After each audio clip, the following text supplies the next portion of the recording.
5, the news of a football player's death bringing a roller coaster of emotions on a day meant to mark a new beginning for his team. 20-year-old Texas State University football player Will Trevillion died last night. News of his death broke within minutes of the announcement the team had hired a new head coach.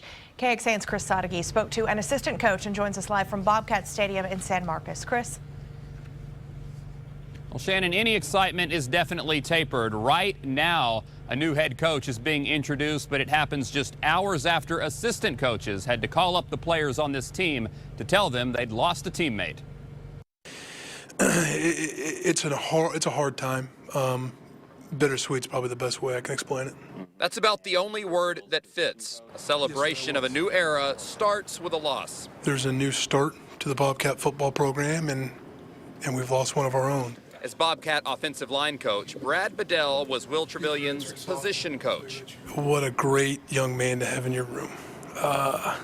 Infectious smile, infectious personality.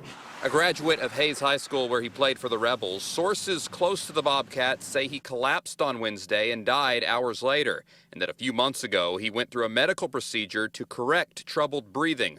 What may have caused his death, Bedell says, is for someone else to talk about.